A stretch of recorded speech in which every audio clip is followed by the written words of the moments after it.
and updates coming in from the Russia-Ukraine war. Ukrainian President Volodymyr Zelensky on Monday urged NATO to impose a no-fly zone over his country or to see its member states attacked by Russia. Russian forces mount offensive in Kiev and several parts of central Ukraine. To discuss more details coming in from Ukraine, we have Major Mohammed Ali Shah with us on the broadcast.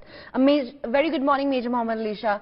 What are your thoughts on now Volodymyr Zelensky urging NATO to impose a no-fly zone? A similar request had been demanded earlier as well, and again a similar request is coming forth. What is your reaction? What should be done? NATO should not shy away from extending all help, certainly. It should not. But one thing I got to learn recently from General Asthana, one of our defense analysts, who is also the chief instructor at USI. He was telling the other day that, apparently he was chairing a seminar and where it was mentioned that it was not NATO who gave false assurances to President Zelensky. President Zelensky himself was eyeing for this membership of NATO, and though NATO had told him, just like the EU has mentioned, it would not happen overnight. It would take a long procedure, and so on 3rd of March they did apply. Ukraine did apply for EU. So it doesn't happen overnight. Similarly, now when he was himself pestering NATO for membership, and it was really unfair. Now what happens then? Then you stoke a feeling of nationalism in your country and everybody gets carried away. Because nationalism is something, Priyanka, if someone tells you to fight for your country, you will die fighting for your country in your own way. You will give your life for it. Me being a soldier, I can say, we will die. But the aim is not to die for our country. The aim is to let the enemy die for their country. So when President Zelensky says, it urges NATO to put in a no-fly zone. Well, it is reasonable. It's a reasonable demand. It's not an unreasonable demand at the end of the day. And NATO also, either it should have been very transparent, that NATO should have come clean, that see, we cannot help you in certain terms, so don't expect much from us. Declare it in the very beginning itself. And if it was declared in the beginning, then I think the countrymen should not have been kept in the dark. As a leader, it is our responsibility to be transparent and to tell the nation that these are the terms and conditions, this is the reality. Like I always keep quoting, there's a difference between bravery and foolishness. And bravery, I have quoted the example of the Battle of Zangla, where Major Shah told this company that these are the dangers lurking before us, but we have decided we'll stick on. But if a leader does not share the dangers to his entire team, to his entire people who he is leading, then I'm sorry, he's keeping everybody in the dark. All right. There are also updates coming in that air raid alerts have been sounded in at least 19 out of 24 Ukrainian regions today. Major Mohammed Ali Shah, the war has entered day 19 and air raid alerts are going on in at least 19 regions. Do you see that the end of the war is near, or how long is it continue? Will it continue? Because as there are also updates that the 4th round of talks will also be happening either today or tomorrow. Oh, well, Priyanka, a very good question by you. A lot of people, when this war had started on the 24th of February, Russia had miscalculated. They thought that they will probably would not last so long. 18 plus days, and everyone, the golden question, everyone is wondering, until when will it last? Now, we have to look at the background of this. In the east of Ukraine, in the Donbas areas of Donetsk and Luhansk, that time what happened, it has been under contention since 2014, in fact, much before that, where all the people from Ukraine are, they relate to Russia very well.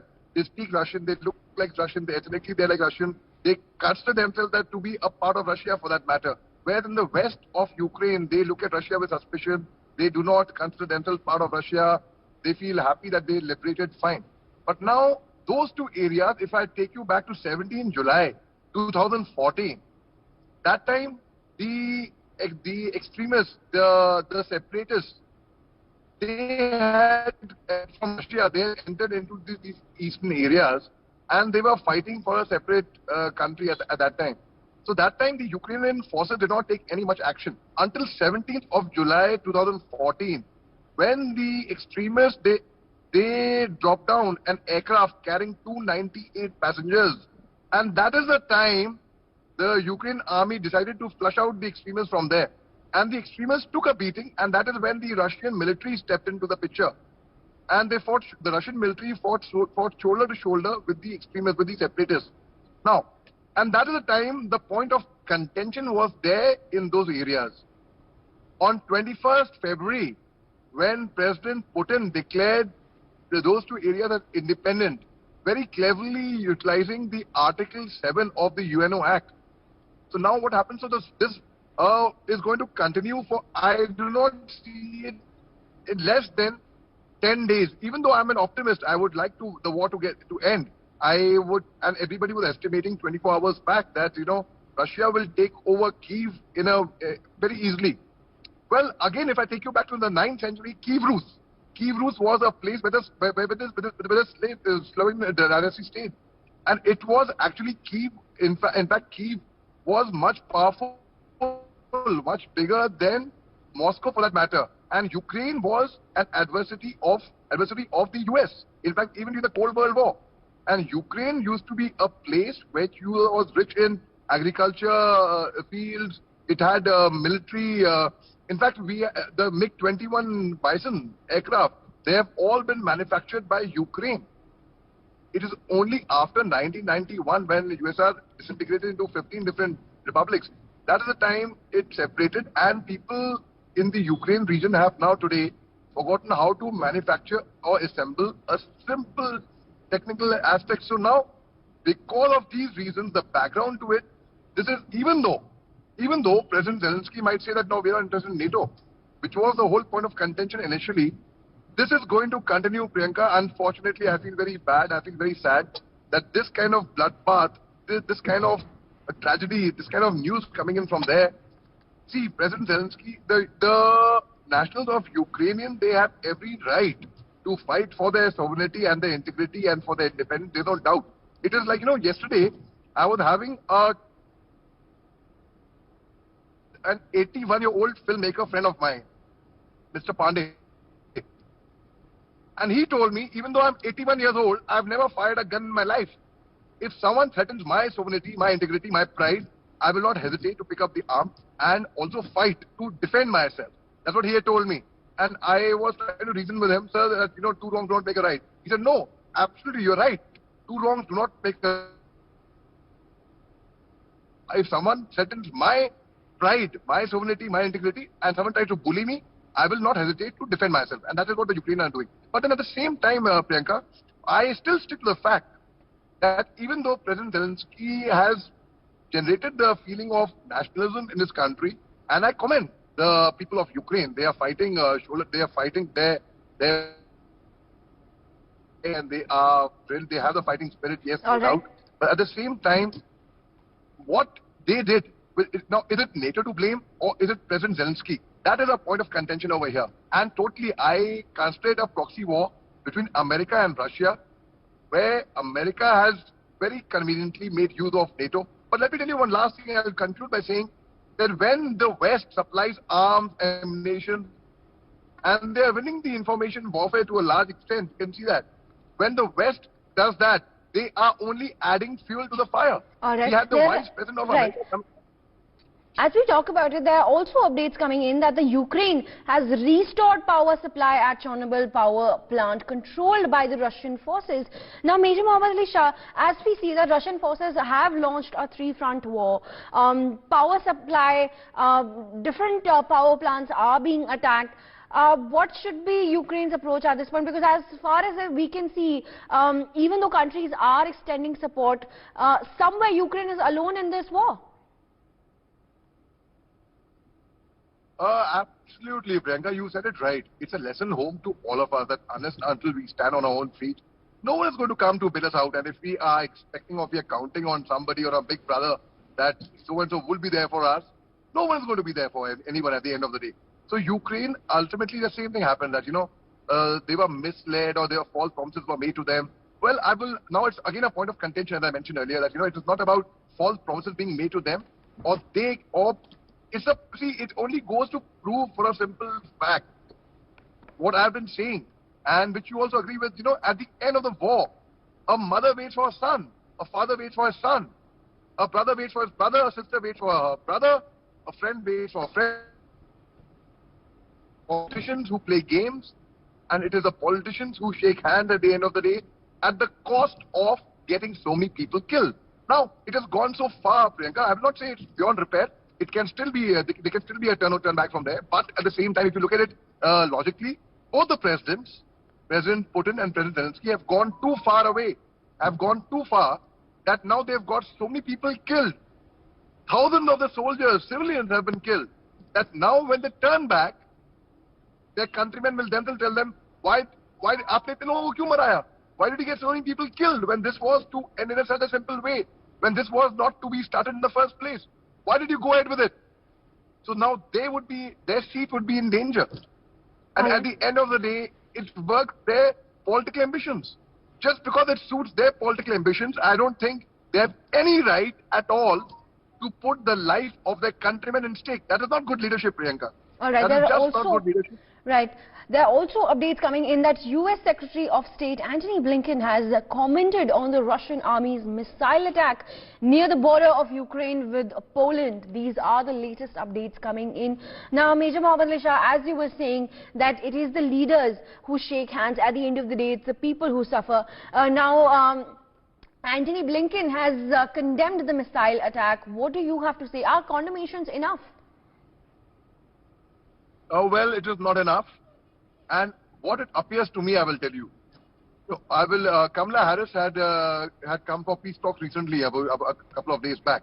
And now I had said at that time itself that, when US steps in, of course, they was on the panelist with a senior officer from the army, a Colonel Saab, who said whenever US comes into any peace talk, should be taken seriously. It should be taken into seriously, no doubt about that.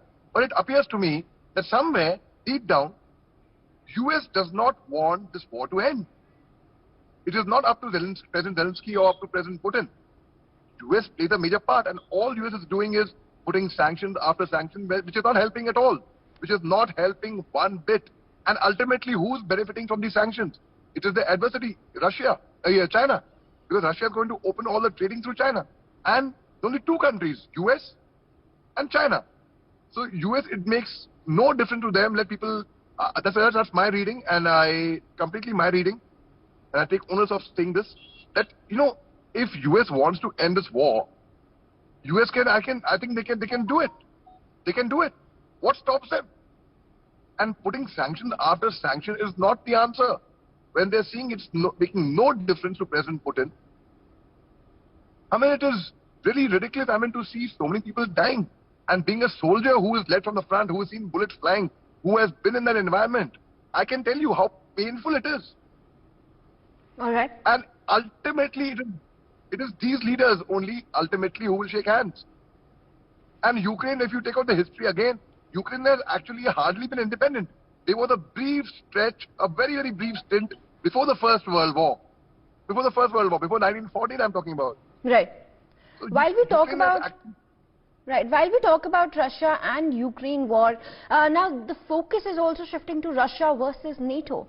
White House National Security Advisor Jake Sullivan on Sunday said that Russia will face a response from NATO should any of its attacks in Ukraine cross borders and hit members of the security alliance. On the other hand, Volodymyr Zelensky warns NATO that it's a matter of time before Russia attacks their members' territory. He says, and I quote, "I had warned NATO that without preventive sanctions, Russia would begin a war and that Moscow would use Nord Stream 2 as a weapon."